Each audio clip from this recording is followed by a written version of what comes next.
Bismillahirrahmanirrahim. Assalamualaikum warahmatullahi taala wabarakatuh. Kaifa halukum jami'an? Atamanna lakum syifa'ul ajil ma'usratikum. Macam nak belajar bahasa Arab pula kita pagi ni kan. Okay, apa khabar semua? Bertemu lagi kita pada hari ini untuk meneruskan topik yang seterusnya, iaitu topik yang ketiga, getting to know the campus. Okay, ingat lagi tak topik yang pertama dan yang kedua? Ada berapa task? Topik yang satu task, topik yang kedua 2 task. Sekarang topik yang ketiga ada 1 task. Okay, task ni yang tak stres sangat lah, memang happy-happy je. Okay, jangan risau. Okay, kat mana topik ni adalah pelajar dikehendaki untuk melampirkan gambar-gambar, contohnya gambar yang ada tempat-tempat di dalam UiTM Alor Gajah. Okay, kamu belajar di UiTM Alor Gajah kan? Maka kamu cari, contohnya cari tempat kat mana ada HCP office. Kamu pergi ke HCP office, kamu ambil gambar dan lampirkan di e-portfolio kamu. Kamu pergi bursary, ambil gambar, kemudian lampirkan dalam e-portfolio. Tulis bawah tu, letak gambar, tulis bawah tu, okay, bursary UiTM Alor Gajah. Ataupun pergi kat mana-mana, food court ke, cafeteria ke, ATM machine ke dan sebagainya lah. Okay. Contohnya itu kalau pelajar-pelajar yang ada di kampus. Tapi kalau pelajar yang tiada di kampus, kamu boleh buka internet, kamu search HEP Office UiTM Alor Gajah. Jangan pula kamu pergi ambil gambar UiTM Rembau ke Negeri Sembilan ke dan sebagainya, tak mau Ambil gambar HEP Office Alor Gajah. Ataupun apa-apa gambar yang ada dekat dalam UiTM Alor Gajah, kamu lampirkan dekat dalam e-portfolio kamu. Letak kurang-kurangnya lebih kurang 3 hingga 5 gambar saja pun dah cukup dah. Dah sangat memadai. Okay? Boleh? Okay, so topik ni adalah untuk kamu tahu bagaimana ataupun di mana ada HCP office. Itu kalau siapa yang ada kat kampus lah. Kalau yang tak ada tu, kamu boleh tengok macam mana rupa bentuk HCP office. Bagaimana bentuk rupa library UiTM Alor Gajah ni. Itu untuk kita mengenali kampus masing-masing. Okay, seterusnya topik 4, time management and organization skill. Okay, this topic is not only important for the student, okay, but for every one of us, right? Here is some definition of time management. Okay, time management is the ability to use one's time effectively or productively, especially at study and work. Okay, macam saya kata tadi lah. Time management ni, pengurusan waktu ni bukan hanya penting untuk seorang pelajar sahaja, tapi untuk seorang pekerja juga seperti saya, seorang suri rumah ke, semua orang sebenarnya time management tu penting. Bagaimana kita nak uruskan masa sebaiknya tu kita kena tahu. Sebenarnya benda tu kita kena belajar juga macam mana kita nak uruskan waktu sebaiknya. Seorang seorang usahawan yang berjaya pun dia ada time management yang sendiri. Bagaimana dia membagikan waktu dengan family-nya. Bagaimana dia membagikan waktu dalam pekerjaan. Okay? Bagaimana dia mengasingkan perkara-perkara peribadi dengan perkara-perkara yang perkara-perkara untuk bekerja. Okay? So time management tu penting. Okay, like Prophet sallallahu alaihi wasallam advise us to take benefit 5 before 5. Okay, apa yang dipanggilkan before 5 before 5 ni? Okay, yang pertama, your youth before your old age. Waktu muda sebelum waktu tua. Okay, sekarang ni kamu semua muda kan? Jadi hargailah betul-betul. Gunalah masa yang ada sebaiknya sebelum waktu tua nanti. Jangan sampai waktu tua nanti baru nak terfikir. Kenapalah itu tak belajar? Betul-betul macam kenapalah aku tak buat yang ni? Kenapalah aku tak buat tu? Bila dah waktu tua ni, kita punya tubuh badan pun dah makin uzur. Kita dah tak boleh buat dah apa-apa yang orang muda buat hari tu. Waktu kita muda hari tu. Jadi hargai betul-betul. Kita dah tak boleh nak pusing waktu lagi dah. Okay? Kalau dari segi usia ni memang tak boleh pusing lagi dah. Okay, your health before your sickness. Waktu sihat sebelum waktu waktu sakit.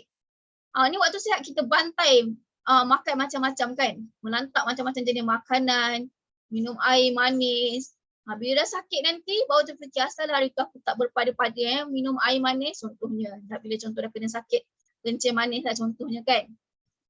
Walaupun kencing manis ni ada juga yang mengatakan dia adalah sakit warisan.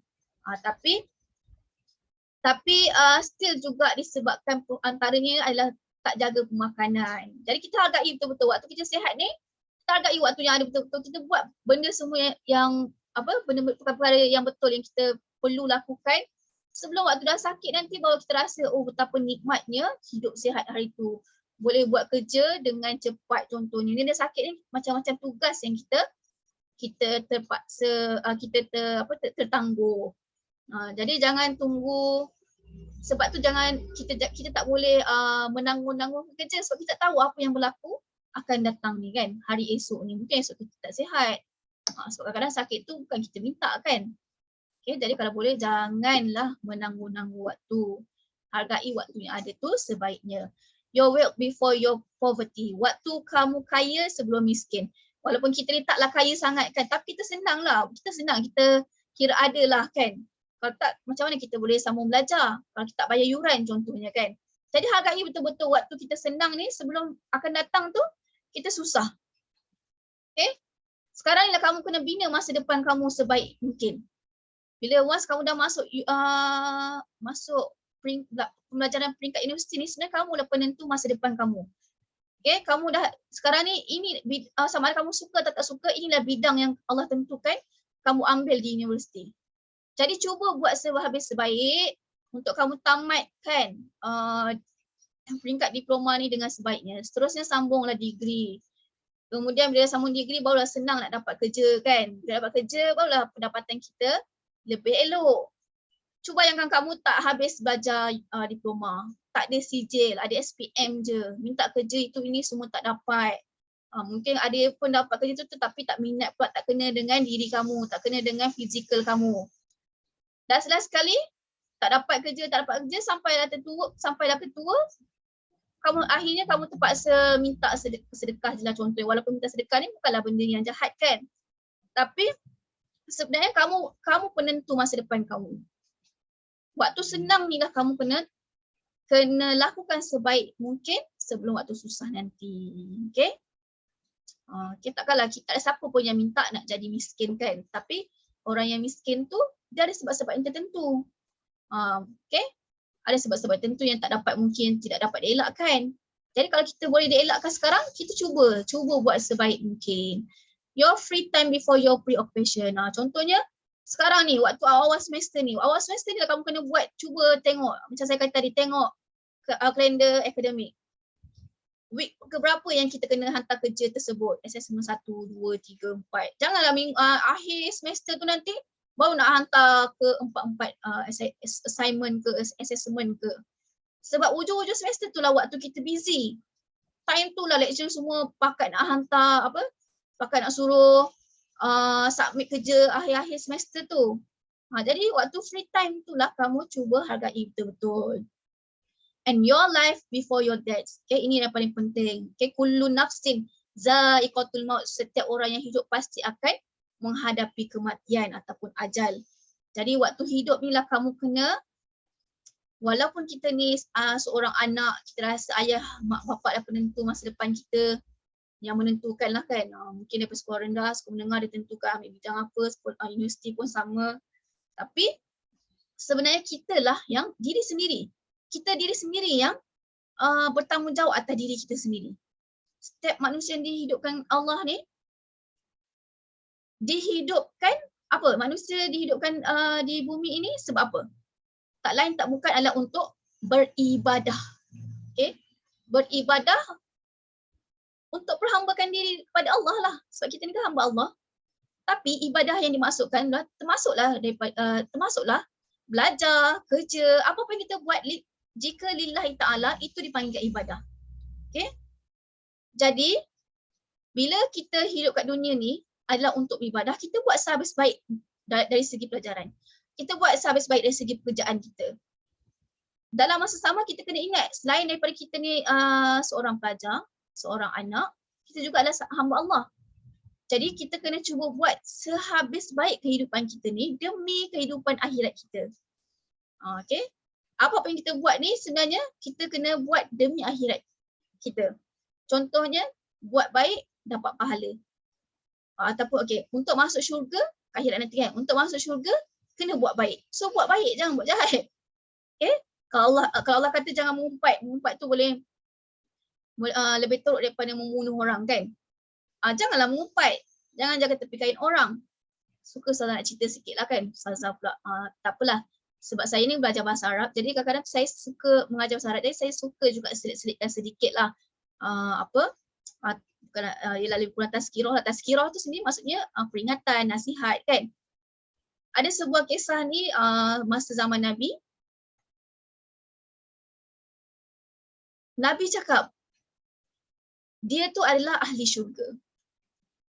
Semua macam pelik, kenapa dia ahli syurga? Memanglah saya jumpa dia dekat masjid kan. Tapi apa yang dia buat sehingga Nabi kata dia ni ahli syurga? Okay.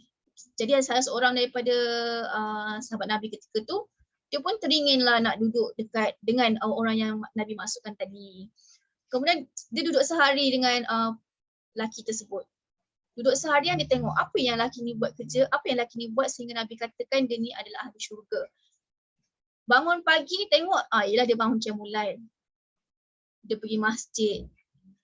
Itu je yang dia buat. Lepas tu hari biasa dia macam biasa je lah, macam manusia biasa tidur. Tak adalah sepanjang waktu dia berzikir, sepanjang waktu dia selawat ke. Tak, bukan tu yang dia buat. Jadi orang sahabat Nabi ni pun macam pelik. Apa yang dimaksudkan dengan dia ni ahli syurga kan, macam dah confirm masuk syurga sebab Nabi cakap kan. Tengok apa yang amalan-amalan dia buat tu biasa-biasa je, benda yang aku buat juga. Tapi apa lebihnya dia? Rupa-rupanya dia tak jaga tepi kain orang. Dia pergi masjid, cukup pergi masjid. Kalau dia dengar orang umpat, dia pergi jalan balik rumah. Dia pergi masjid, dia buat kerja semua, lepas tu dia balik rumah, buat kerja dia balik. Dia tak suka jaga tepi kain orang, tak mengumpat. Rupanya itulah itu merupakan kunci untuk masuk syurga. Jadi kita cubalah fikir-fikirkan, okey? Okey, jadi kita hargai betul-betul selagi nyawa di kandung badan, hargai masa yang ada. Okey, seterusnya 5 strategies to develop a successful system of study. Okay, firstly, use a weekly schedule and use a daily planner. Kalau boleh kita gunakan schedule ataupun gunakan jadual-jadual yang kita ada. Okay, untuk kita develop a successful system of study. And we can also use a semester calendar. Okay, selain daripada semester calendar, kita juga boleh guna, kamu juga boleh refer kepada kalender akademik. Macam saya kata, setiap semester, apa yang perlu kamu lakukan selain daripada kamu kena ambil tahu course info setiap subjek. Okay, first kali kamu tengoklah, contoh kamu ada 5 subjek.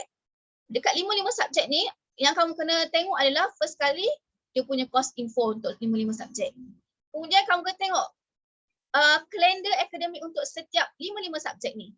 Kalender akademik tu semua beza-beza kalender akademik bahasa Arab lain, kalender akademik contohnya account lain, semua lain-lain. Dekat kalender akademik tu, kat dalam tu dia akan tentukan, okey, assessment 1 kena hantar week ke berapa, assessment kedua kena hantar week ke berapa, assessment ketiga kena hantar week ke berapa. Jadi kat situ kita boleh susun betul-betul kita punya jaduan sepanjang semester. Okay, kalau semester kalender ni pula dia umum lah. Contohnya minggu pertama hingga minggu 4 perkuliahan, minggu ke-5 cuti mid-sem contohnya. Minggu ke-6 hingga ke-8 kuliah balik. Itu dia umum saja. Dia tak ada tentukan subjek ni subjek ni punya assessment kena hantar bila, tak ada. Yang tu dia umum. Yang kalender akademik tu yang lebih spesifik. Okay, seterusnya we need to balance the academic with social and personal demands. Okay, and you are also must avoid procrastination. Okay, kita kena elakkan sikap suka bertangguh-tangguh. Nanti saya akan terangkan lebih lanjut berkaitan tentang procrastination. Okay, seterusnya inilah contoh weekly planner and daily planner ataupun 2 days planner lah. Okay, daripada weekly planner ni apa yang kamu nak buat daripada hari Isnin sampai Ahad. From Monday to Sunday. Apa yang kamu akan lakukan? Dekat dalam weekly planner ni akan ada 2 days planner ataupun daily planner yang mana dia lebih details daripada pukul 5 pagi apa yang kamu lakukan. Contohnya bangun qiyam, mandi, kemudian qiyam mulai. Lepas tu pukul 6 solat subuh, baca Al-Quran. Pukul 7 sediakan sarapan contohnya. Sehinggalah waktu tidur kamu malam tu, pastikan kamu ada aktiviti harian yang sehingga tidur. Sampailah esok tu. Hari Selasa pula, dia berbeza dengan hari Isnin. Sebab apa? Dia depend juga pada kamu punya jadual pelajaran. Contohnya hari Isnin, pukul 10 hingga pukul 12 ada subjek ELC contohnya. Hari Selasa dah tak sama dah, subjek lain pula kan. Jadi sebab tu pentingnya jadual harian ni. Setiap hari pasti aktiviti tu akan berubah sikit demi sedikit. Lepas tu weekdays dengan weekend pun hari Isnin sampai Jumaat kamu punya jadual lebih kurang sama, hampir-hampir samalah. Lepas tu hari cuti pun lagi berbeza sebab tak ada subjek kan. Okay, tak ada kelas. Jadi kamu cuba susun weekly planner and daily planner kamu dengan sebaiknya untuk kamu dapat uruskan masa time management tu tadi. Okay, procrastination. What is procrastination? Procrastination is the act of putting off intentionally the doing of something that should be done. Okay. Contohnya kita kata hari ni I will do it tomorrow. Kita ada kerja ni. Kita kata okay saya buat esok lah. Sampai esok kita kata I will do it tomorrow lagi. Sampai esok kita kata I will do it tomorrow lagi. Sampailah ke hujungnya you never do it. Kamu langsung tak buat. Ataupun buat tapi do it right before deadline. Kamu buat tapi betul-betul ngam-ngam sebelum deadline. Hari ni kena hantar, hari ni kamu tega-tega nak buat semua. Jadi apa hasil kerja kamu? Sasalah hasil kerja tu tak berapa cantik, betul tak? Jadi elakkan procrastination ni. Sebab macam tadi kan Nabi pun sendiri sebut hargai waktu senang sebelum susah. Hargai waktu free time sebelum busy. Sebab itulah kita digalakkan dan kalau boleh jangan ada sikap suka bertangguh-tangguh ni. Okay, some advantage of being organized. Okay, kat sini ada beberapa advantage sekiranya kita menjadi seorang yang organized dalam dapat systematic dalam pengurusan masa. Firstly, keep on schedule and meet deadline. Okay. Kemudian reduce stress, we in control. Maksudnya bila kita buat kerja tu on time, kita buat kerja tu lebih awal, kita dapat mereducekan kita punya stres, mengelakkan kita berlakunya tekanan perasaan, mengelakkan kita daripada dia ada sampai tahap mungkin macam saya tak pernah lagi berlakunya keadaan yang betul-betul stres sehingga kita dapat fikir apa-apa dah. Itu yang ramai berlaku, yang banyak berlakunya kat pelajar-pelajar, ramai pun student saya sendiri dia cakap dia sakit tekanan perasaan, terpaksa refer pakar psikiatrik kan. Jadi kalau boleh elakkan dia biasanya kalau pelajar yang ada masalah dari segi tu dia sebenarnya bukan masalah dari segi akademik je, dia ada masalah personal pula. Dia sebenarnya apa-apa pun sebenarnya kita sebenarnya dapat kawal. Sekiranya kita dapat, jika kita dapat manage kita punya akademik sehabis baik, bila kita ada masalah keluarga pula, kita still boleh under control. Sebab kita dah dapat kawal kita punya masa, kita dapat kawal kita punya dari segi aspek pelajaran tu, kita dapat kawal. Tapi bila bila Allah uji kita dengan masalah keluarga, kita still under control sebab kita dah manage kita punya waktu belajar tu sehabis baik. Dalam sama mungkin kita ada tekanan sikit dengan masalah keluarga ataupun sebagainya. Okay? Jadi sebab tu pentingnya kita manage waktu sehabis baik. Selain daripada manage waktu, kita juga kena pandai kawal emosi. Okay? Bila Allah uji kita ada masalah keluarga, kita kena pandai kawal emosi tu. Kena pandai bahagikan kerja-kerja personal.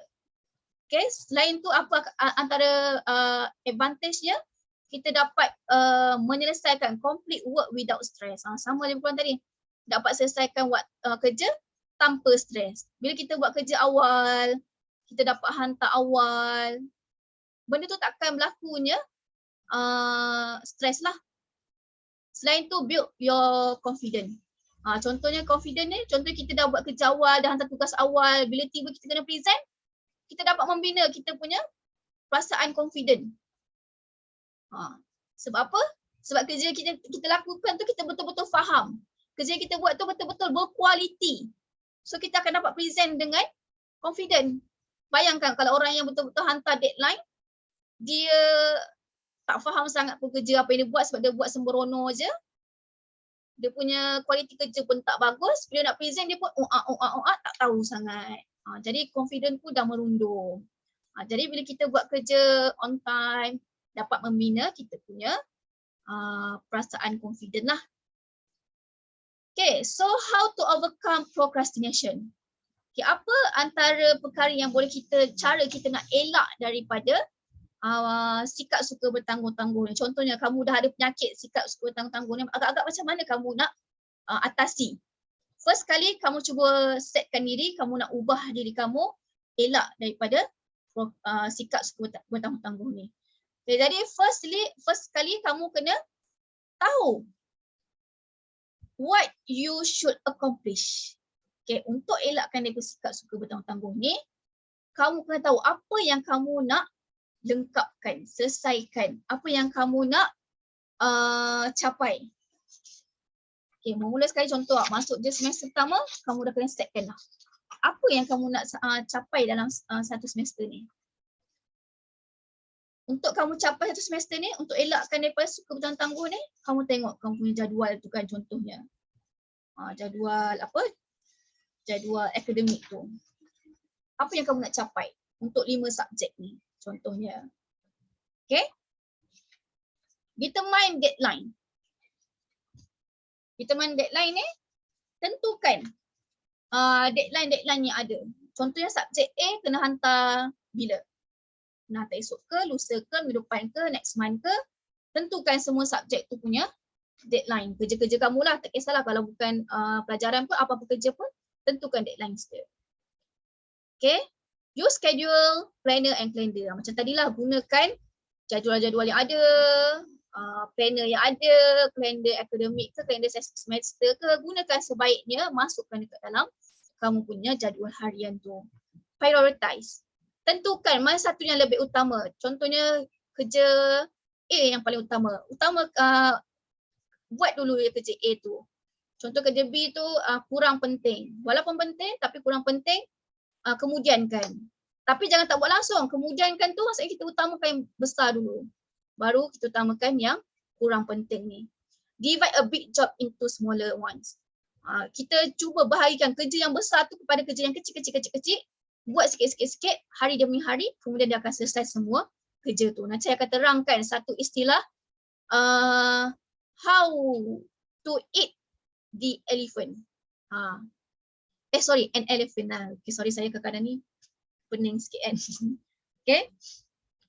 Nanti saya akan terangkan bagaimana kita nak membahagikan kerja-kerja yang besar kepada kerja yang kecil-kecil. Do the unpleasant task first. Kita cuba lakukan kerja yang kita paling tak suka. Contohnya kamu kurang suka math, subjek yang kira-kira. Buat dulu kerja yang kira-kira tu dulu. Barulah buat kerja yang kamu minat. Sebab apa? Bila kita buat kerja kita minat dulu, kita buat sungguh-sungguh sangat sampai kita penat, akhir nanti kita rasa dah penat kan. Bila dah penat, kita akan rasa macam malas ni ya Allah nak buat kerja ni, dah lah tak minat. Kan? Jadi cuba dulu buat kerja yang kita kurang minat berbanding kerja yang kita suka. Kerja yang kita minat. Supaya kerja kita tu dapat selesai semuanya. Okay? Dan dapat selesaikan semuanya dalam keadaan yang berkualiti lah, kerja yang kualiti.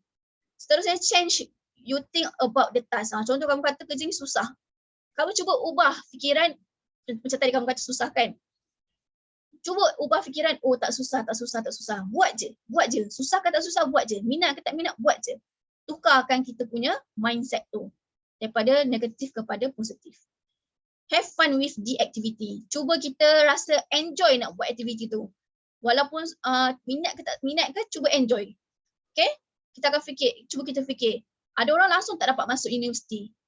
Aku ni kena bersyukur dapat masuk universiti walaupun terpaksa menghadap kerja subjek yang tak minat. Contoh, kita rasa macam cuba hadirkan perasaan minat ataupun enjoy walaupun kurang minat. Okay? Reward yourself when you are done. Okay? Bila kita dah selesai satu masalah kerja kita yang kita rasa macam berat tu, contoh settle satu kerja. Okay, kita pun reward diri kita dengan tengok cerita Korea ke. Macam saya dulu pun, bila habis satu test yang agak exam ke kan, ataupun exam, keseluruhan exam lah, habis semua exam semua pergi, ajak kawan-kawan semua pergi KFC dekat sebelah UM tu. Kat situ je kita boleh pergi pun, dah lah tak ada kereta. So kita jalan kaki pergi KFC tu je lah. Okay, contoh kalau itu yang kita rasa happy, kita buat. Kalau kita rasa itu reward diri kita, kita buat. Ada orang rasa dia suka tengok cerita Korea. So dia reward diri dia dengan tengok cerita Korea sepanjang hari. Sebelum ni penat seharian tu buat kerja je kan. Ni pun dia tengok Korea tu sepanjang hari. Kita sendiri yang tahu apa yang kita suka untuk kita reward diri kita. So kita akan say bye-bye to procrastination. Takkan adalah lagi sikap suka bertangguh-tangguh tersebut. Okay, so how to manage so much work? Okay, agak-agak bagaimana kalau kita bila berlaku satu timbunan kerja yang banyak, nampak macam lelaki ni kan. Timbunan waktu kerja yang banyak sangat, dalam masa sama kita ada satu semester untuk selesaikan. Memang kita akan rasa bila kita masuk semester tu, contoh kita ada 5 subjek, 5 ni ada 4 assessment, kita dah mula start rasa, Allah, banyaknya kerja. 5 subjek ni pula ada event pula tu. Pening tak kepala agaknya? Pening. Okay, jadi bagaimana kita nak uruskan kerja yang terlampau banyak ni?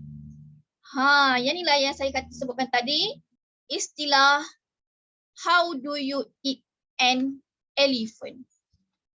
Okay, nampak tak? Kenapa dia gunakan istilah elephant ni? Cuba kamu bayangkan.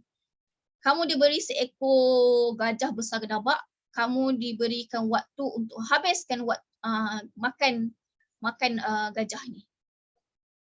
Nampak? Kalau bayangkan seekor gajah dimasukkan dalam pinggan sebesar gedabak macam ni, agak-agak macam mana kita nak makan dia dengan keadaan dia berlumpur-lumpur macam ni, agak-agak kita selera nak makan. Jadi macam mana kita agak-agak yang kita nak habiskan seekor gajah ni yang besar ni. Okay, kita bayangkan seekor gajah ni adalah ketimbunan kerja kita yang banyak tu.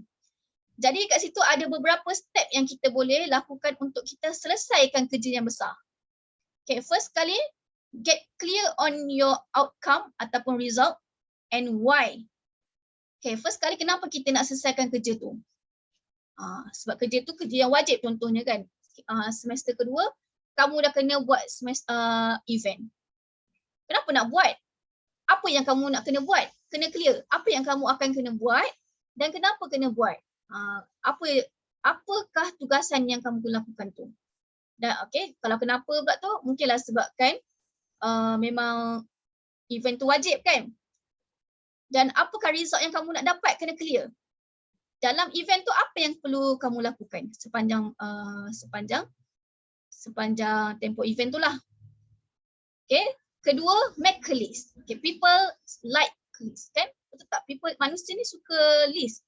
Kalau perasan ada grocery list, ada shopping list, ada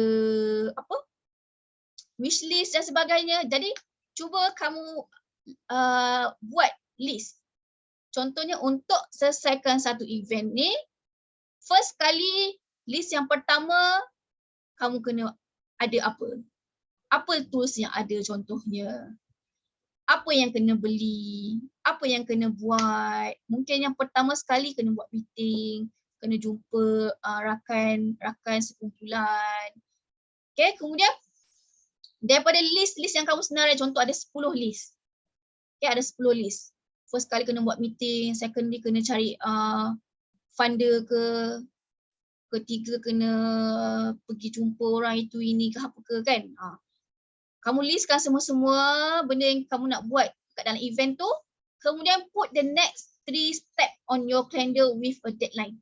kamu ambil daripada 3 list tu, 3 perkara yang daripada list yang ada tu, contoh ada 10 kan, 10 list, kamu dah senaraikan 10 perkara. Ambil 3 perkara tu, kamu letak dekat dalam kalender, berikan deadline. Contohnya 3 step yang pertama ni, pastikan minggu ni selesai. Kamu buat letakkan deadline. Kemudian gunakan get a mechanical timer. Maksudnya kat sini, contohnya dalam masa seminggu tu ataupun sehari, setiap hari mesti, okay, kamu dah setkan 3 step ni, 3 perkara pertama ni kena buat dalam masa tempoh seminggu. Dan mestilah setiap hari tu akan ada satu step, satu perkembangan yang kamu akan lakukan, satu kerja yang kamu lakukan, satu kerja yang kamu lakukan kan. So dalam satu kerja yang kamu lakukan tu, untuk elakkan kita daripada stres dan sebagainya, kita kena ada mechanical timer. Maksudnya, kita kena fokus ataupun concentrate dekat kerja yang setiap kerja yang kita lakukan tu. Contohnya kita nak selesaikan satu kerja. Kita kena fokus betul-betul dan kita kena concentrate. Dalam masa sama kita nak selesaikan satu kerja tu, kita kena ada mechanical timer. Yang mana setiap orang tu tempoh concentrate dia berbeza. Contohnya kita jenis 1 jam buat kerja, mesti rehat sikit. 5 minit rehat. Ataupun kita jenis 2 jam kerja, mesti kena ada setengah jam rehat. So kita kena setkan mechanical timer. Okay, kita setkan 1 jam ni fokus kita bincang apa yang kita nak buat untuk event ni. Lepas tu kita setkan bunyi. Kalau boleh gunakan mechanical timer, jangan gunakan handphone. Mechanical yang apa? Jangan guna timer handphone. Guna mechanical timer, contohnya jam. Setkan 1 jam lagi kita akan bunyi tik. Setkan. Bila bunyi tik tu terus rehat. Rehat betul-betul setengah jam ke, ikut masing-masing punya tempo concentrate. Okay, kalau contoh kamu jenis nak rehat setengah jam, rehat setengah jam. Setengah jam tu kamu setkan juga mechanical timer. 30 minit je rehat. Ataupun 5 minit je rehat. Ataupun 10 minit je rehat. Gunakan mechanical timer ni. Sebab apa saya kata jangan guna handphone, timer handphone? Sebab takut bila kita guna handphone, timer handphone, kita tertengok benda lain. Tertengok Instagram lah, tertengok Facebook lah dan sebagainya.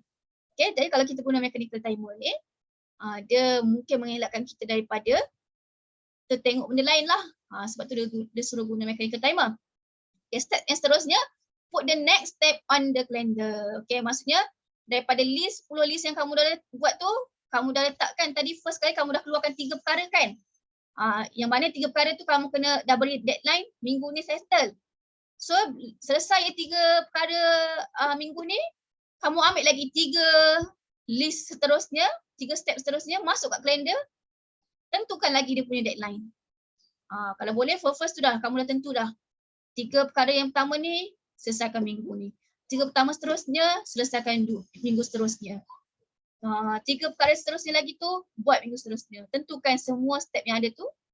Kemudian, bila selesai 3 perkara yang pertama, time tu kamu ambil lah, buatlah pula next step tu kan. Okay, faham tak? Itu dipanggilkan sebagai bagaimana kita nak selesaikan the big job into the smaller job. Okay? Bagaimana kita nak selesaikan kerja yang melambat tu kepada kerja yang sikit-sikit. Begitu jugalah dengan kamu punya pembelajaran kamu. Contohnya 5 subjek tu, macam mana kamu nak selesaikan 5 subjek ni. Maksudnya nak selesaikan semua assessment dan assignment yang ada dalam ni. Daripada yang banyak-banyak tu, kamu kena buat sikit demi sedikit, hari demi hari, sehinggalah semua kerja itu selesai. InsyaAllah boleh, jangan risau. Bila kita tengok orang lain boleh, kita pun boleh. Kita tengok bagaimana senior-senior kita boleh grade on time, insyaAllah kita pun boleh grade on time. Okay, seterusnya preparation essential for student. Okay, contohnya kita ada exam kan. So bila kalau kita tahu kita ada exam akhir semester ni, start yearly. Contoh kita dah selesai semua sesi kuliahan, kita dah tahu dah lagi, contoh sekarang ni minggu study week kan. Janganlah tunggu nak akhir study week tu baru nak belajar. Pastikan awal-awal study week tu lagi kita dah start belajar. So start yearly. Okay. Kemudian all exam. Practice from past year paper. Kalau boleh, kita cuba lakukan lepas kita dah belajar semua tu, kita cuba refer kepada past year paper. Okay? Tapi janganlah kamu assume yang semua yang masuk dalam paper lepas tu akan masuk semester ni. Tak, cuma kita nak bandingkan bagaimana bentuk soalan, kaitkan dengan syllabus, kan. Seterusnya, manage time, prepare study timetable with realistic goals and stick to it. Okay, kita kena manage waktu kita. Okay. Seterusnya, get help for any topic that you find difficult. Consult teacher or lecturer to help you go through them. Kalau kamu rasa bila kamu dah study tu, tiba-tiba kamu rasa ada benda yang sukar, kamu cuba dapatkan pertolongan, sama ada daripada lecturer ke, daripada kawan yang lebih arif daripada kita ke. Okay. Seterusnya, soft paper. Kamu cuba try buat mock test ataupun sample paper. Maksudnya kat situ, lepas kamu dah study sungguh-sungguh dah punah habis, cuba ajak kawan, jom kita try buat mock paper, mock test. Contoh kamu bina sendiri question, kamu bina sendiri soalan, berpandukan contohnya past year punya soalan tu kamu letak. Lepas tu kamu try buat mock test dengan kawan-kawan. Okay, kita setkan siapa berjaya buat test ni dalam tempoh 1 jam. Contohnya memang exam tu jenis 1 jam kan. Jaya tak kita buat jawapan yang betul. Contohnya kita cuba buat mock test ataupun sample paper. Okay, seterusnya how to manage time. Kita cuba gunakan time management tools yang ada. Okay, walaupun saya kata tadi sebaiknya kita jangan guna mechanical time untuk kita buat kerja kan. Tapi kalau yang ni bila kita ada handphone ni, semua orang ada handphone kan. Jadi cuba kamu manfaatkan betul-betul apps yang ada, tools yang ada dalam handphone tu untuk manage waktu. Contohnya ada reminder. Kalau mechanical time tu dia tak ada bunyi beep yang boleh remind kita, betul tak? Contoh kita buat jadual harian kita tampal kat dinding. Agak-agaknya jadual tu boleh menjerit tak? Hello, hari ni ada apa? Ada test. Boleh ke? Tak kan? Jadi kita cuba gunakan time management tools ni ada handphone kita. Bila kita letak set dekat dalam handphone kita, ada reminder kan. Nanti dia bunyi beep ke, ada notification, keluar esok test. Jadi kita pun ingat, oh esok test ni, hari ni kena study betul-betul ni. Esok quiz, kan. So kita akan terlupa. Okay, ataupun hari ni ada seminar apa.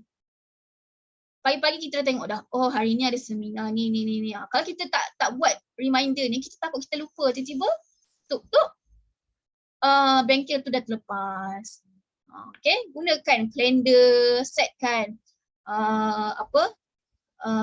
apa-apa plan yang ada sepanjang semester tu, setkan kat dalam kalender. Macam tadi tu kan, kita dah ada kalender akademik, cuba setkan dalam kalender tu minggu tersebut hantar assignment apa, minggu tersebut, hari tersebut kena submit assessment apa contohnya. Okay. Ni contoh yang adalah, ini kalau yang siapa guna iCloud reminder tu, ni dia ada, nampak ni dia letakkan urgent list apa dia, shopping list, waiting arrival, eating plan pun ada kan, to pay apa, reminder lah. Ni dia punya kalender dia. Ni dia setkan. Kat sini pun ada termasuk hari-hari cuti. Bila perjumpaan ke. Okay, tak kisah apa-apa pun. Letak je semua kat dalam kamu punya tools management yang ada dekat dalam handphone masing-masing. Okay, benda ni pun sebenarnya okay. Jadi kamu try manfaatkan sebaik mungkin tools yang ada dalam handphone masing-masing. Okay. Tu untuk cara kita manage waktu dengan sebaiknya. Okay, so dekat dalam task yang keempat ni, kita ada dua task. Okay, task yang pertama, fix commitment calendar. Ni macam daily plan lah, macam daily plan. Pukul 6 pagi, hari Isnin nak buat apa. Pukul 7 pagi, ni kira lebih kurang daily plus weekly planner. Sebab kat sini ada apa, waktu yang kita nak lakukan apa aktiviti-aktiviti yang kita lakukan setiap jam dan apa yang kita lakukan aktiviti-aktiviti untuk sepanjang seminggu. So ni lebih kurang campur lah. Okay, cuba buatkan fixed commitment calendar ni berdasarkan waktu harian kamu lah, pukul 6 pagi nak buat apa sampai lah waktu tidur kamu. Okay, itu task yang pertama. Task yang kedua adalah kamu lengkapkan prioritize task list. Yang mana list ni kamu kena membahagikan. Contohnya high priority task. Contoh, apakah high priority task yang kamu rasa penting? Apa task yang paling penting sekali kamu rasa? Ikut atas task kamu lah, pulang. Masing-masing punya task. Contohnya kena assignment. Kena hantar assignment 1. Ataupun macam subjek UED ni kena hantar 2 task penting. Iaitu task yang pertama adalah video. Buat video. So letakkan due date dia. Kemudian task yang kedua e-portfolio. Letakkan due date dia. Okay, kemudian tentukan pula medium prioritize kamu. Selain daripada kerja yang utama tadi tu, kamu mungkin ada medium yang kamu rasa lebih kurang task tu kurang penting tapi agak penting. Contohnya kena buat latihan. Latihan A, latihan B. Kena buat. Walaupun penting, walaupun kita tak sepenting yang tadi tu, assessment kan lagi penting kan. Buat assessment tu kita buat yang paling high priority. Tapi kalau yang kurang ni mungkin buat latihan latihan sendiri yang bukan latihan lecturer bagi. Kira additional task ke kan. Mungkin kita rasa kurang sikit lah penting. Tapi penting juga. So letakkan kat situ, listkan kat sini. Kemudian tentukan due date dia. Kemudian low priority. Low priority task. Contohnya kena buat apa? Kena buat renew lesson contohnya. Walaupun sebenarnya renew lesson tu penting, tapi dari aspek kehidupan kamu mungkin itu kurang sedikit lah penting dia, walaupun penting kan tapi kurang. Jadi tentukan due date dia. Sebab kamu kan pelajar kan, jadi mungkin lebih utamanya kamu punya akademik lah kan. So lesson ni pun penting juga sebab itu adalah undang-undang di jalan raya. Penting, so tapi mungkin benda tu kita boleh letakkan di bahagian yang low lah. Okay. Kemudian tentukan due date dia. Additional task ni mungkin laundry ke ataupun mungkin setiap bulan ke setiap minggu kamu akan ada perkara-perkara tambahan yang kamu kena lakukan. Contohnya mesti balik rumah sebabkan ada atuk tak sihat ke kan. Contoh additional task. Pulang tak kisah apa-apa, latihan ke macam buat latihan kan, latihan sendiri tu. Kamu sendiri yang buat latihan tu. So tentukan dia punya due date kat sini. Okay, list kan. So yang ni semua adalah task yang kedua untuk topik 4. Okay, jadi itu sahaja untuk topik yang ketiga dan 4. Okay, there are 2 blessings which many people waste. Health and free time. Nampak ni Nabi yang cakap. Ada 2 perkara yang manusia suka sangat bazir waktu, iaitu waktu sihat dan waktu lapang. Okay. Jadi kalau boleh hargailah waktu sebaiknya. Jadi kalau tak ada apa-apa, kita berhenti di sini saja. Semoga kita bertemu lagi di topik yang seterusnya. Assalamualaikum warahmatullahi wabarakatuh dan salam sejahtera.